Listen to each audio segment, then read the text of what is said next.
coverage you can count on. KOMU 8 News starts now.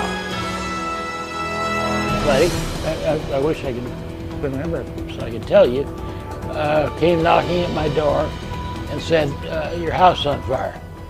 Get out, quick. So I said, you gotta be kidding me. The rush to save residents from a fire that destroyed 8 Lake of the Ozark condos. Firefighters also faced complications to fight that blaze. They had a tough time getting water on the fire. Good evening, I'm Savannah Rudisell. And I'm Jim Rick. Thanks for joining us. The fire started at about 9 o'clock last night. Firefighters had to pump water from the lake to put out the flames. The condos were built high above on a cliff. KOMU 8's Ariel Cadet joins us live from Sunrise Beach. She talked to a man who nearly lost his home.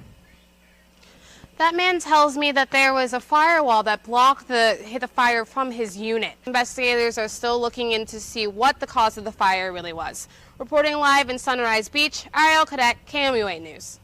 Now, a brief lockdown at several Columbia public schools ended earlier this morning after police went to investigate gunfire in northeastern Columbia. Here's what we know so far. Police responded to a domestic disturbance with a weapon around 9 a.m.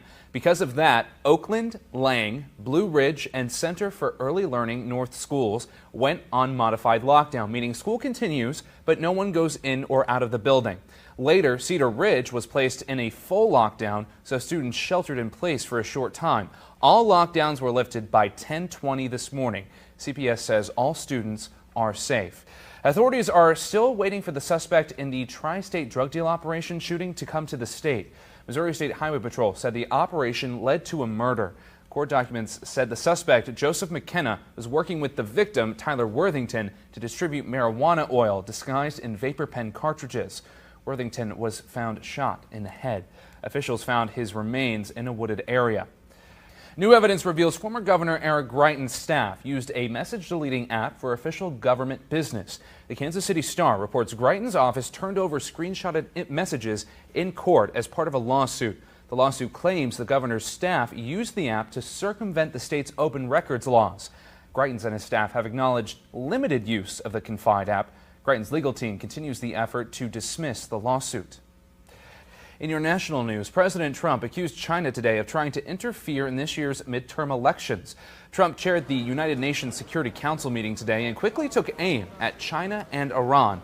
The president accused Beijing of trying to interfere in November's midterm election, saying they don't want Republicans to win because he's the first president to challenge China on trade.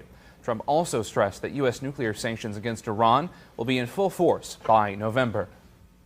Government officials from Japan and the U.S. agreed yesterday to start a new bilateral trade negotiation. The Japanese economic minister and U.S. trade representative finished the agreement in New York. The focus of the talks was whether Japan can stop the Trump administration from raising duties on Japanese cars. Japan is offering to open its markets to agricultural products as an incentive. Both countries aim to finalize the agreement when Prime Minister Abe meets with President Trump. And we have breaking news from CNN. A woman has come forward with new allegations about Supreme Court nominee Brett Kavanaugh. The allegations come from another high school classmate, Julie Swetnick. Swetnick says she attended well over 10 parties where she saw Kavanaugh drink excessively and engage in abusive and physically aggressive behavior towards girls, and spiking punch at parties so intoxicated girls could be taken advantage of. Swetnick made her allegations in a sworn statement given to the Senate Judiciary Committee. We now know who's asking the questions tomorrow when a California professor tells Congress President Trump's Supreme Court nominee attacked her 36 years ago. Flooding has forced hundreds of people from their homes in Kansas. The rivers and creeks near Manhattan pushed over their banks. Forecasters say up to 8 inches of rain fell overnight. Some residents woke up to find their homes flooded. It was pouring in the front door. It was totally soaked, and then it just kept getting worse from there. More rain is expected throughout the week. Power is also out in some areas, but should be back on by early afternoon. At least 3 shelters have been set up for displaced residents. Flooding also hit north of Missouri and eastern Iowa. Water covered roads and backyards throughout the region. The mayor of Denver, Iowa, said he hopes the water will be out in a couple of days. The area was under flash flood watch for most of today. More weather news. A hurricane warning is posted for portions of the central Gulf Coast as Tropical Storm Gordon heads that way. Meteorologists expect it to get stronger. Today it crossed the Florida Keys. Here is a live look from Fort Myers, Florida. Gordon is expected to move into the Gulf of Mexico, and it could be a Category 1 hurricane by tomorrow. NBC's Dan Sheneman reports. How one new donut design is making light of a serious situation after the break. A donut chain in Kansas is taking inspiration from the latest social media craze called the Tide Pod Challenge. People are recording videos of themselves eating Tide Pods and then posting them online. The owner of Hunt's Donuts said she wanted to help make the serious subject a little sweeter for people, but some people are concerned about what the new donut could be saying to children. One person commented on the Donuts shop's Facebook page saying, quote, "I'm sad people think this is so funny. So what if there is a size difference? This is bad. Children are going to see these and associate them with Tide Pods." The owner wants to assure people that she is not encouraging anyone to eat the actual laundry capsules.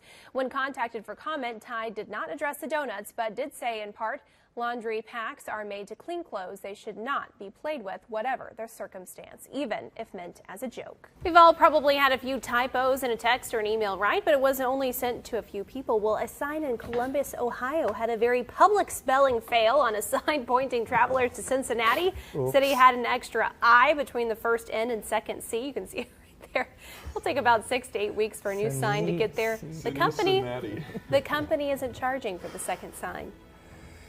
Yeah, how do you even say that? I made that same mistake one time in a lower third graphic here. Same mistake. One N. Hey, I feel for that guy. Whoever it was.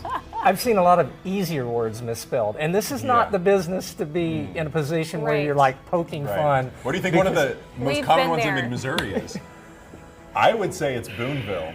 Yeah, there's no E. But there's no E. Yeah, Daniel Boone had an E, but Booneville does not. That's a good one, Kenton. Thank you.